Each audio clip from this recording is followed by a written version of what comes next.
నమస్తే, welcome to our channel. నేను journalist Prasad.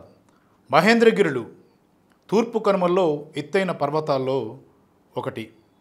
ముఖ్యంగా మహాశివరాత్రి వస్తోందంటే మహేంద్రగిరుల ప్రస్తావన అందరిలోనే వస్తుంది.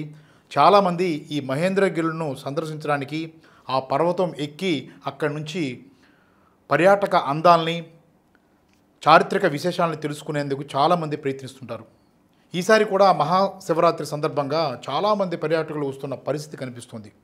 ముఖ్యంగా ఒకవైపు నుంచి ఒడిషా నుంచి, అలాగే ఇటు ఆంధ్రప్రదేశ్ నుంచి శ్రీకాకుళం మందస మీదుగా వెళ్లేందుకు భక్తులు, పర్యాటకులు ప్రయత్నాలు చేస్తారు. మరి మహేంద్రగిరి ప్రత్యేకత ఏంటి? మహేంద్రగిరిలో శివరాత్రి రోజున ఎందుకు ప్రత్యేకం? ఇలాంటి విషయాలు తెలుసుకునేందుకు మా ప్రతినిధి అంజలి ప్రస్తుతం మహేంద్రగిరి వద్ద ఉన్నారు. అంజలి, మహేంద్రగిరుల ప్రత్యేకత ఏంటో వివరించే ప్రయత్నం చేయండి. నేను మహేంద్రగిరి కొండల దగ్గర ఉన్నాను. మహేంద్రగిరుల పైనుంచి సూర్యోదయ సమయాన సూర్యుడు సముద్ర గర్భం నుంచి ఉదయిస్తున్నట్లు కనిపించే దృశ్యం ఎంతో అద్భుతంగా ఉంటుంది.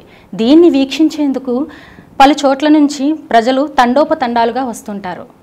ఈ దృశ్యాన్ని చూసేందుకు ఒడిశా నుండే కాకుండా పశ్చిమ బెంగాల్, ఆంధ్రప్రదేశ్ నుండి కూడా ప్రజలు, భక్తులు, పర్యాటకులు కూడా వస్తూ ఉంటారు.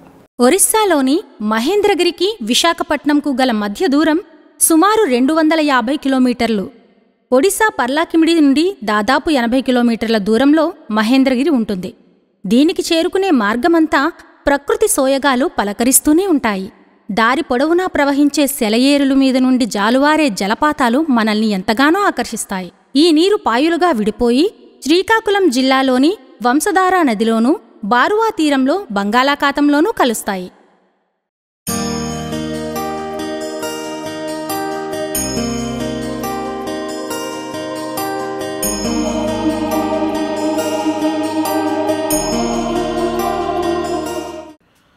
మహేంద్రగిరులు పైకి ఎక్కగానే ఎన్నో విశేషాలు మనకు కనువిందు చేస్తాయి. ప్రకృతి సోయగాలు, అలాగే పర్యాటక అందాలు, చారిత్రక విశేషాలు మనల్ని మైమర్పిస్తాయి. ఆ విశేషాలు ఏంటో ఇప్పుడు చూద్దాం. ప్రశాంతమైన వాతావరణాన్ని, పొగమంచును, కాళ్లకు తాకే మేఘాలను ఆస్వాదించాలనుకుంటే ఖచ్చితంగా ఈ కొండలకి రావాల్సిందే. ఇక్కడి ప్రత్యేకత ధర్మరాజు, భీముడు, కుంతి, ద్రౌపది ఆలయాలు. భీముడి ఆలయం ఒకదానిపై ఒకటి పేర్చిన భారీ రాళ్లతో నిర్మించిన దేవాలయం ఇది. శివలింగం ఉండే ఈ ఆలయంలో లోపలికి వెళ్లటానికి ఓ చిన్న సందు మాత్రమే ఉంటుంది. శివరాత్రి రోజున సూర్యోదయం చూసేందుకు ముందు రోజు రాత్రి పర్యాటకులు చేరుకుంటారు. చిన్న చిన్న గుడారాలు వేసుకుని రాత్రంతా గడుపుతారు. ఉదయాన్నే కొన్ని క్షణాల పాటు సూర్యుడు ఉదయిస్తున్న దృశ్యాన్ని చూస్తూ మైమర్చిపోతారు.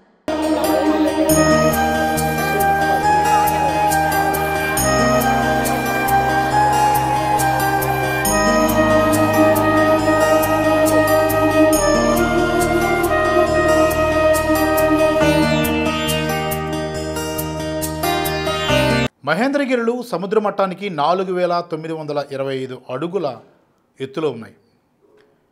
ఈ గిరులు చేరుకోగానే ముఖ్యంగా ఎన్నో ముఖ్యమైన అంశాలు మన కళ్ళకు కల్పిస్తున్నాయి. చాలామంది ఈ పర్వతాన్ని ఎక్కేందుకు ప్రయత్నం చేస్తారు. ముఖ్యంగా ఆంధ్రప్రదేశ్ నుంచి శ్రీకాకుళం జిల్లా మందస చేరుకున్న తర్వాత అక్కడి నుంచి మహేంద్రగిరులు ఎక్కేందుకు కాలినడకన వెళ్ళే పర్యాటకులు, యాత్రికులు, భక్తులు కనిపిస్తారు.